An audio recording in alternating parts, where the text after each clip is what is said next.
CNBC आवाज पर आप देख रहे हैं आपका पसंदीदा स्टार्टअप शो आवाज एंटरप्रेन्योर। मैं हूं हर्षदा सावंत। हर हफ्ते हम आपके लेकर आते हैं स्टार्टअप जगत के ट्रेंड्स, बड़ी खबरें और साथ ही नए आइडियाज। नियो बैंक यानी कि digital only and mobile first bank, जो आप एक ऐप के जरिए एक्सेस कर सकते हैं। यानी घर बैठे ग्राहक पेमेंट्स, मनी ट्रांसफर्स, सेविंग्स हो, लेंडिंग हो, बैंकिंग से रिलेटेड जो भी सेवा की जरूरत है वो आप नियो बैंक के जरिए एक्सेस कर सकते हैं।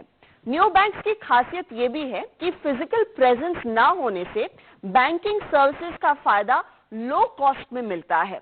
टेक्नोलॉजी की मदद से डिजिटल सेवाओं की स्पीड भी तेज होती है।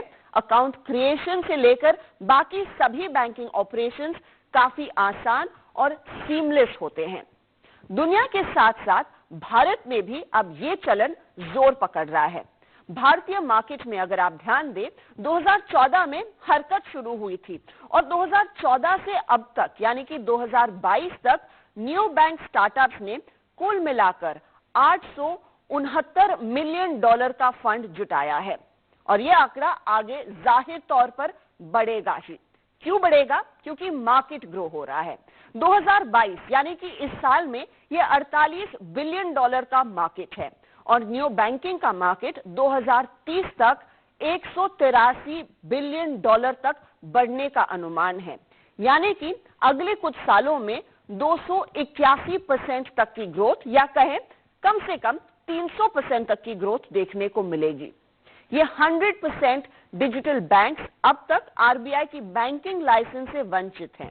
ऐसे माहौल में क्या है नियो बैंक्स के सामने एक बड़ा मौका, किस तरह के चैलेंजेस हैं, कितनी बड़ी अपॉर्चुनिटी है ज्यादा से ज्यादा लोगों तक फाइनेंशियल सेवाएं पहुंचाने के लिए। इसी पर है सीएनबीसी आवाज की नजर आज। और नियो बैंक्स में काम कर रही दो खास कंपनियां जिनका फोकस है एमएसएमई और एसएमई सेक्टर पर, उन्हीं से हम कर रहे हैं चर्चा। चेकबुक के फाउंडर और सीईओ विपुल शर्मा के साथ फ्लोबिज के फाउंडर और सीईओ राहुल राज दे रहे हैं मेरा साथ। दोनों कंपनियां स्टार्टअप्स है, दोनों कंपनियां इनफैक्ट नियो बैंक सेवाएं देती हैं। तो पहले समझते हैं कि नियो बैंक एग्जैक्टली कितना बड़ा मार्केट है और इन दोनों के लिए किस तरह की अपॉर्चुनिटीज निकल कर आई हैं। आप दोनों का ही स्वागत है। विपुल, मैं आपसे शुरुआत करना चाहूंगी। चेकबुक, आपके नाम से ये साफ समझ में आता है कि आप लार्जली लेंडिंग के कारोबार में हैं, लेकिन एक नियो बैंक होने के नाते ये बिजनेस कितना आसान हुआ है vis-a-vis एक ट्रेडिशनल बैंक? थैंक्स हर्षदा। तो एक्चुअली अगर देखा जाए तो जो हमारे ग्राहक हैं, हमारे जो टारगेट सेगमेंट हैं वो दुकानदार हैं, केमिस्ट की दुकानें हैं, हार्डवेयर की दुकानें हैं, कपड़ों की दुकानें हैं, ट्रेडर्स हैं, रेस्टोरेंट्स हैं। और ये अगर आप देखेंगे तो 6.5 करोड़ से ज़्यादा कस्टमर्स इस कंट्री में हैं और ये काफ़ी तेज़ी से बढ़ रहे हैं। सो 2026 तक 12.5 करोड़ तक का ये टारगेट सेगमेंट ग्रो करेगा। और इन कस्टमर्स के लिए लार्जली फाइनेंशियल सर्विसेज बहुत दिक्कत वाला काम रहा है हमेशा, क्योंकि उन लोगों को या तो कोऑपरेटिव बैंक या पब्लिक सेक्टर बैंक से ही अकाउंट खोलने के लिए काफ़ी समय लगता है। कई बार 7 दिन से 20 दिन लगते हैं सिर्फ एक करंट अकाउंट खोलने के लिए, जो बहुत ज़रूरी है बिजनेस ट्रांजैक्शंस रिकॉर्ड करने के लिए, और जिसके बलबूते पे उनको फिर लेंडिंग या अदर लेंडिंग प्रोडक्ट जैसे क्रेडिट कार्ड हो गया या बिजनेस लोन हो गया या सप्लाई चेन क्रेडिट हो गया, वो सब मिलने के साधन आगे मिलते हैं। सो इस कारण से क्योंकि उन लोगों को इतना टाइम लगता है और काफ़ी खर्चा भी होता है करंट अकाउंट पे, महीने का 500 से 1000 रुपये तक का खर्चा होता है, क्योंकि उनको मिनिमम बैलेंस रिक्वायरमेंट्स मेंटेन करने पड़ते हैं, चेक डिपॉजिट के चार्जेस होते हैं, एटीएम के चार्जेस होते हैं। तो कई सारे चार्जेस होते हैं जो एक छोटे व्यापारी के लिए काफ़ी भारी पड़ सकते हैं। तो उसको चेंज करने के लिए हमने क्या किया कि हमने चेकबुक में एक digital current account NSDL payments bank के पार्टनरशिप में लॉन्च किया है। उसके अलावा हम लेंडिंग प्रोडक्ट्स भी देते हैं जिसमें बिजनेस लोन वगैरह कस्टमर को बहुत आसानी से और बहुत जल्दी मिल जाता है। सब कुछ ऐप पे है। और हमारी एक इंश्योरेंस ब्रोकिंग कंपनी भी है जो सब्सिडरी है चेकबुक की, जहाँ से हम कस्टमर की लोन की इंश्योरेंस या दुकान की इंश्योरेंस, उनकी खुद की हेल्थ या लाइफ की इंश्योरेंस छोटे टिकट साइज में, क्योंकि हमने देखा है कि ये कस्टमर्स बहुत बड़े टिकट साइज नहीं कर पाते हैं, तो स्टार्टिंग एट जस्ट 100 रुपए का इंश्योरेंस भी हमारे यहाँ पे अवेलेबल है। तो इस हिसाब से हमने ये तय किया कि हम कस्टमर का एक्सेस करंट अकाउंट खोलने का माध्यम डिजिटल करेंगे और उसको बहुत जल्दी। तो अभी आज की तारीख में हमारा जो प्रोडक्ट है NSDL पेमेंट्स बैंक के साथ में, उसमें वो ऐप पे सिर्फ 10 मिनट के अंदर अपना करंट अकाउंट खोल सकते हैं। जो पहले 20 दिन लगते थे करंट अकाउंट खोलने में, वो 10 मिनट में खोल सकते हैं। और डिमांड बहुत ज़्यादा है, तो हमने लास्ट मंथ लॉन्च किया था और ऑलरेडी हम लोग 250 से 300 करंट अकाउंट दिन के खोल रहे हैं, which is a big number. उसके अलावा लेंडिंग में भी बहुत जल्दी उनको प्री अप्रूवल, एक दिन के अंदर in a couple of minutes approval मिल जाता है और एक दिन या 2 दिन के अंदर लोन डिसबर्स भी हो जाता है। सो इंश्योरेंस भी रियली आप कह रहे हैं जो काम शायद 2 हफ्ते से ज्यादा लगता था, वो आप मिनटों में कर रहे हैं और 10 मिनट में एटलीस्ट मिनिमम कर रहे हैं। फ्लो बिज के लिए इनफैक्ट नियो बैंक की खासियत यही है कि आप लोग भी SME सेगमेंट को केटर करते हैं, एंड आई एम गेसिंग आपके नाम से कि छोटे बिजनेसेस को कैश फ्लो की जरूरत जब भी हो वो शायद आपके दफ्तर आते होंगे या फिर आपके ऐप पर आते होंगे। अगर आप हमें समझा सके किस तरह के कस्टमर को आप लार्जली केटर कर रहे हैं राहुल? पहले तो बहुत शुक्रिया हमसे बात करने के लिए और हमें बुलाने के लिए शो पर। हमारा जो बिजनेस का विजन है उसमें एक चीज जो फंडामेंटल समझाना चाहेंगे वो ये है कि हम एक स्मॉल बिजनेस सेगमेंट के बारे में बात कर रहे हैं जहां पे आज भी लगभग 80% स्मॉल बिजनेसेस ऑफलाइन है, जिसका मतलब है कि उनका बही खाता का काम तक पेन एंड पेपर पे या लाल पर्ची वाले किताब पे होता है। तो जो पहला कदम हमने उठाया था जनवरी ऑफ 2020 में, उसमें हमने माई बिल बुक नाम का पहले सॉफ्टवेयर रिलीज किया, जो कि एक complete billing and accounting software है। लेकिन जो ट्रेडिशनल अकाउंटिंग सिस्टम्स हैं उसमें दिक्कत क्या होती है कि आपको डेस्कटॉप चाहिए, लैपटॉप चाहिए, या फिर आपके पास टेक्निकल अंडरस्टैंडिंग होनी चाहिए पूरी अकाउंटिंग करने के लिए before you can even get started. तो उन टाइप के प्रॉब्लम्स को हैंडल करने के लिए हमने मोबाइल फर्स्ट बनाया बिलिंग एंड अकाउंटिंग सिस्टम, और ये फ्री एप्लीकेशन है टू बिगिन यूजिंग। और आपका जितना भी रिकॉर्ड कीपिंग का एक्टिविटी है, सेल, परचेज, एक्सपेंस, आपका पेमेंट इन, पेमेंट आउट, कोई भी तरह के जो आपके बिजनेस रिपोर्ट हो सकते हैं जो आपके डिसीजन मेकिंग के लिए हैंडी हो, वो सारी चीजें इस तरीके से मोबाइल ऐप पर प्रेजेंट करी कि इसका अडॉप्शन और इसका जो रिसेप्शन मिला मार्केट से वो काफी इनक्रेडिबल मिला। A large part of our growth actually pandemic के दौरान ही हुआ है। तो वो जो स्मॉल बिजनेसेस का जो टेंडेंसी है अब ओपननेस में कन्वर्ट हो रहा है for them to become more comfortable with digitisation.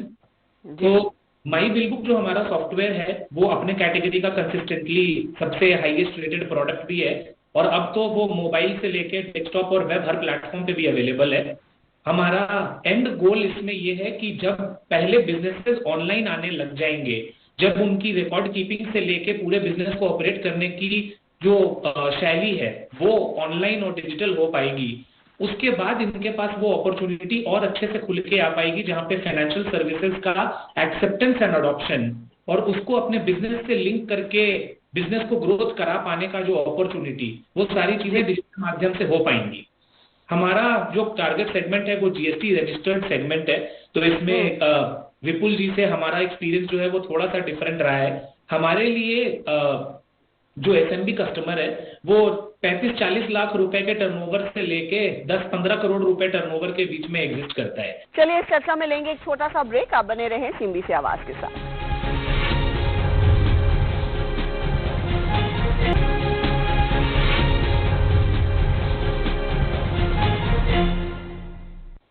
Welcome back, आप देख रहे हैं आवाज एंटरप्रेन्योर और इस हफ्ते हमारा फोकस है नियो बैंकिंग पर।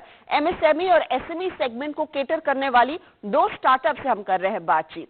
चेकबुक के फाउंडर विपुल शर्मा और फ्लोबिज के फाउंडर राहुल राज से हो रही है चर्चा। विपुल, उस लिहाज से जो आपने NSDL के साथ टाई अप करके अपना प्रोडक्ट लॉन्च किया है, आपने का एक बहुत तगड़ा रिस्पॉन्स मिला। क्या आप नंबर्स हमें बता पाएंगे कि इस समय आपके प्लेटफॉर्म पर कितने यूजर्स हैं, उसमें डेली एक्टिविटी कितनी होती, कितना इसमें इजाफा देखने को मिलेगा? So I think ये वाला जो प्रोडक्ट है, जो करंट अकाउंट जो हमने लॉन्च किया है वो अभी 1 महीना ही हुआ है लॉन्च करे हुए। हमने 27 सितंबर को लॉन्च किया था। बट हम लोग लेंडिंग काफ़ी टाइम से कर रहे हैं, पिछले 1 साल से लेंडिंग कर रहे हैं। हमने नियो बैंक इटसेल्फ 2020 सितंबर में लॉन्च किया था और इंश्योरेंस भी अभी हम लोग पिछले 6 महीने से कर रहे हैं। सो अभी अगर हम लेंडिंग की बात करें तो अभी हम लोग तकरीबन 20 से 25 करोड़ का डिस्बर्सल करते हैं along with our partner banks and NBFC जिसके साथ हम काम करते हैं। और वहाँ पे लार्जली हमने देखा है कि बिजनेस लोन्स की ज़्यादा ज़रूरत है। Most of my customers actually GST नहीं होता है उनके पास में, क्योंकि उनका टर्नओवर 40 लाख से कम होता है। और उस कम्युनिटी में हमने देखा है कि मनी लेंडर या इनफॉर्मल सोर्सेज से ज़्यादा लेंडिंग होती है। In fact more than 90%, 80 to 90% customers इस सेगमेंट में जो हैं उनके पास में लेंडिंग एक्सेस नहीं है, इनफॉर्मल लेंडिंग में ज़्यादा होती है। और जो रिपोर्ट्स हैं अभी रिसेंटली बेन और एक्सपीरियंस की रिपोर्ट आई थी, उसमें भी उन्होंने बोला है कि मोर देन $1.1 ट्रिलियन का लेंडिंग गैप है जो लार्जली इनफॉर्मल सोर्सेज से होता है। तो कितना टेक्नोलॉजी आप लार्जली इस समय इंटीग्रेट कर रहे हैं, क्योंकि आप ऐसे तबके को एड्रेस कर रहे हैं, आप दोनों ही, भले ही आपका बड़ा बिजनेस हो, आप एक जीएसटी इनवॉइस होल्ड करते हो, लेकिन टेक्नोलॉजी की समझ इट्स नॉट नेसेसरी इन सबके पास हो। ऑफ कोर्स कोविड के दौरान लोगों ने वहां पर थोड़ा सा कोशिश की एक्सप्लोर करने की, लेकिन वो टेक्नोलॉजी अडेप्शन कितना हुआ है, कितना और एक्स्ट्रा एफर्ट लेना पड़ेगा? विपुल, पहले आप बताइए, फिर मैं राहुल के पास जाऊंगी। Right, so I think technology side पे कई सारी मीटिंग्स हुई हैं, सीआईआई और any other forum. Largely UPI सब लोग यूज करते हैं, राइट? पर यूपीआई बहुत ही सिंपल प्रोडक्ट है और बहुत ही बेहतरीन प्रोडक्ट है और इसलिए बहुत अच्छे से यूज होता है। पर उसका ये मतलब नहीं है कि सब लोग डिजिटल हैं, जैसे राहुल जी भी बोल रहे थे कि डिजिटाइजेशन हुआ नहीं है इतना ज्यादा।